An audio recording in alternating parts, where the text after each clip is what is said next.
Hey guys, what's going on? Jordan here.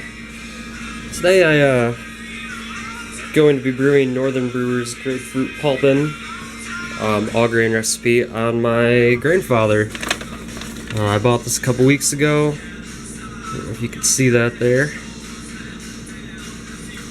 So I'm getting everything around, all my hops laid out. And then it also has 2 ounces of grapefruit peel that I'll be adding to fermentation, I believe, along with the dry hops. So I'm gonna go ahead and get everything cleaned and start heating up my strike water. Alright, so I went ahead and I got my strike water measured out, 5.37 gallons. Sorry. I used the calculator on the Grainfather website. So type in your batch volume, your grain bill, and it tells you your mash and sparge. So 5.37 gallons. I think I got it as close as we're going to get to 5.37. So we're going to go ahead and get this heated up. So for those of you who are unfamiliar with the Grainfather, it's a nice little all-in-one system with a controller on it. Very helpful. Just plugs into your standard outlet. So now we have power. It's measuring 49 degrees Fahrenheit right now. So we're gonna switch it to boil and make sure our heating element's on normal just until we get up to about 140, and then we'll switch it back to mash. This controller up here, the boil, it'll just keep going, but if you switch it to mash, it'll go to whatever temperature you have set there. So I'm not going to set anything yet, just going to try to heat up the water for a little bit.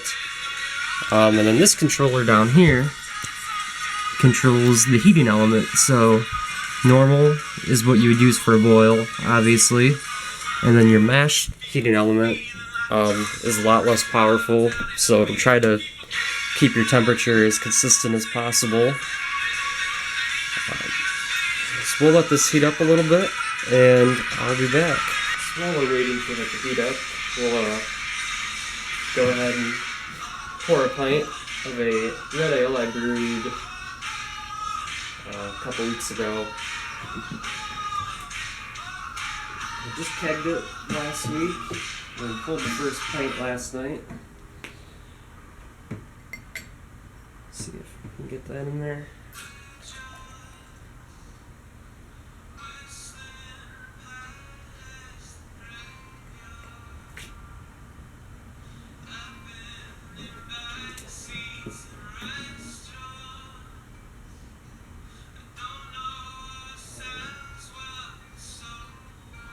Very nice, malt forward. Definitely gonna brew it again. Apparently someone wants to help. But we're up to 67 degrees now on our strike water, and it's only been a couple minutes since I plugged it in, so not bad. We're gonna go ahead and I already set the temperature, but I'll show you how to do it. If you're unfamiliar with the system, just open the lid. You want to hold the set button down until it changes. So I have it set to 150 degrees, it's what I want my mash to be. You can change it, go as high or low as you want, and then you confirm it with the set button again, and it'll, once I switch this over, like that, it'll try to raise constantly up until it gets to that 150 point, and then you switch it down here to mash and it will try to maintain that 150 degrees. So it shouldn't be too much longer now. Got my starter out of the fridge. We'll let that warm up a little bit, and we're back. We are at 148 degrees right now. My strike temp's supposed to be 150, so we're getting close. I have the lid on right now. It's heating it up a little bit, and that is hot. I have the grain basket in already, for those of you who don't know. It's just like your mash tun. It has a... I'll show you once it's all put together and I'm mashed in and everything, but you have an overflow pipe, and then you recirculate your wort through the pump, and you do that throughout the whole mash process. I'll explain that, like I said, when I get mashed in, but I have all the pipes installed now and the grain basket in there, so we should be good to go. I'm going to start mashing in, and I will see you on the other side. Alright, we're at about 149 degrees. We're all mashed in. I don't know if you can see it. I have the pump switch turned on, and it's recirculating right now.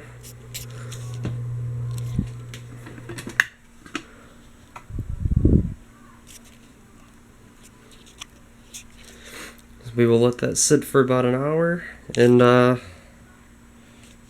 start sparging. Alright guys, we're sitting a little low, 148. We have about 10 minutes left to go in our mash. You can kind of see in there. It's a little hard to, but... And we're heating up our sparge water over here. I'm going to start to measure out our hops here in a minute. Hopefully it won't take too long to get to a boil, so I'll turn the heating element to boil whenever we start sparging, so while we sparge we can get the water heated up to a boil. So we'll give this about 10 more minutes and I'll check back with you guys. Alright, we're pretty close, our time's up. We're draining the grain basket into the boil kettle now, I guess you'd call it. Our sparge water's at 170, and pretty much comes with a handle that you can lift like so, but we do have almost 14 pounds of grain in there plus water, so it's still heavy either way, but the handle's nice. So we're going to drain that in there, and then we're going to dump our sparge water in, and then start our boil. So our sparge is pretty much over. We're sitting at 166 right now, and pizza just got here, so that's nice. We got this set to the boil setting, and we are normal on the heating element, so I'm just gonna let this drain a little more, and then we're gonna put the lid on and get ready to boil. I'm gonna start getting the hops ready, and I'll be back. We're about 210 degrees now. Any minute now we're gonna break out. I went to Lowe's this morning and bought I think it's a 1-gallon paint strainer bag, because I'm really not sure how the filter is on this Grainfather, and I don't want the hops to clog the filter, the pump, or anything. So I bought this, and I'm gonna try to clip it to the side with a fancy chip clip, or a chip bag clip. So a lot of people say they have issues with the Grainfather getting to a strong boil. I have no issues at all boiling. I'm in Ohio, so like nothing different about anywhere else. Yeah, it boils just fine. 211. Got the bottle of Star Sand ready in case we need to spray the foam.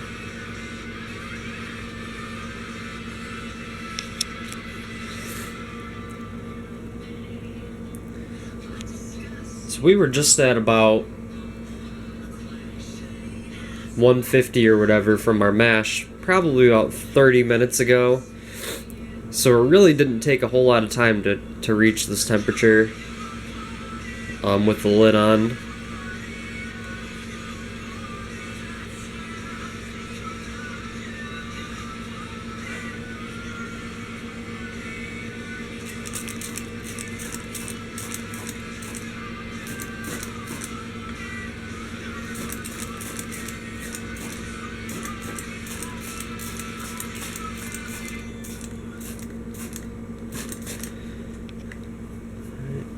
temperature controller shows we're at 212.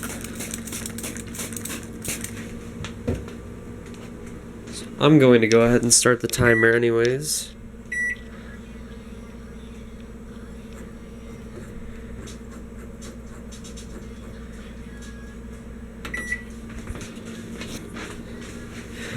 And I don't want to add the hops until the hop break.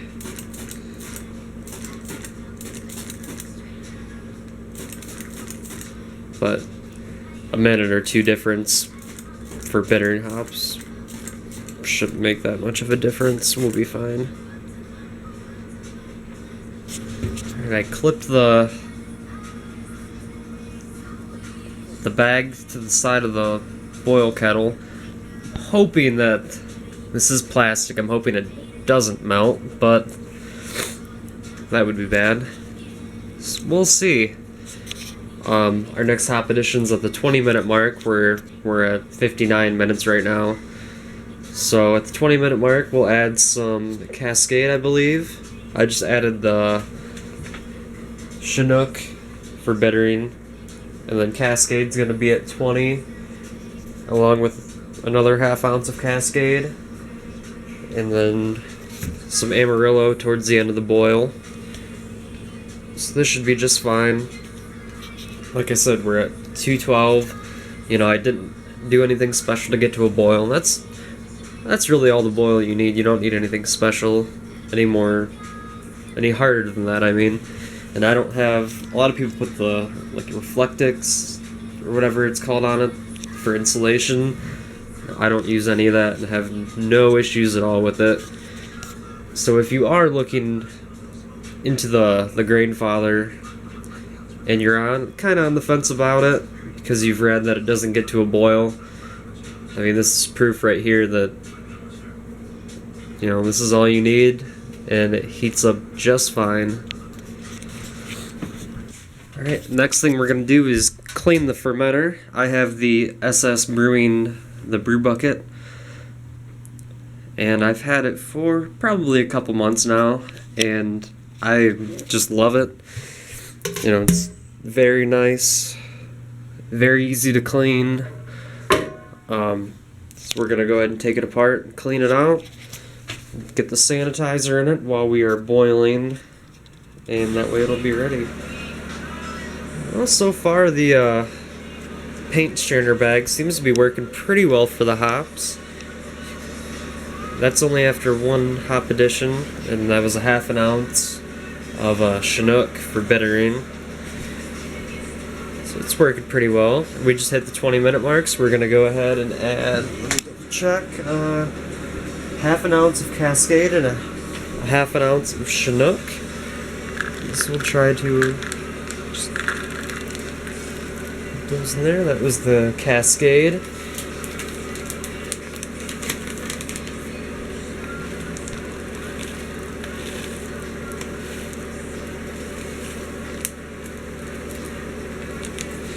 There's our Chinook.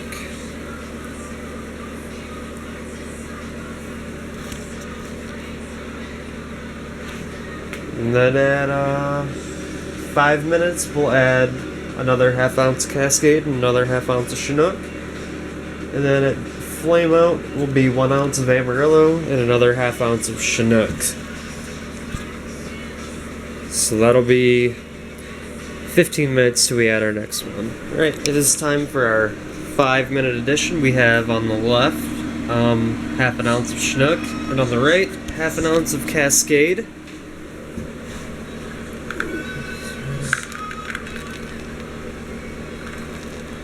I'm really sorry about how bad this video is. It's my first one. Still learning how to control a camera and make a brewing video. Alright, there's our 5-minute additions.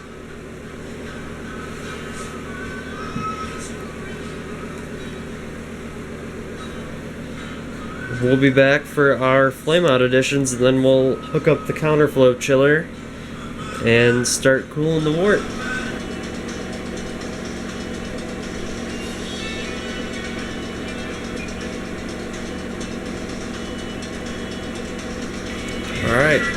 timer is up, we're gonna switch this to the middle and turn it off.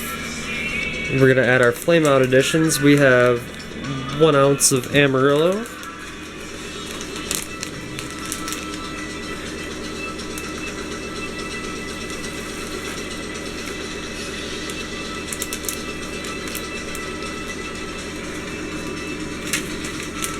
and then we have 1/2 ounce of Chinook.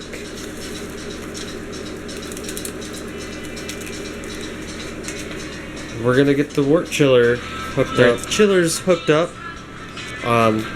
Currently I just have the pump turned on and we're recirculating the wort back into the kettle. Pretty much that just sanitizes the chiller before we cool it down. Because with the counterflow it chills it right away. So you don't really have any time to sanitize it any other way. So if you can kind of see, maybe we just have it going back through, and then we have our red hose, which is going to be the warm water, the return water, and then the blue hose is going to hook up into the sink. So we're going to run this, recirculate it for about 5 to 10 minutes, let the boiling wort or the hot wort sanitize it, and then we'll start cooling it into the fermenter. Right, so we have the counterflow chiller turned on, have the blue hose connected to the sink, the red hose which returns the water, the blue supply, then we have this line which goes from the pump into the chiller, goes all the way around through, and it comes out here right into the fermenter.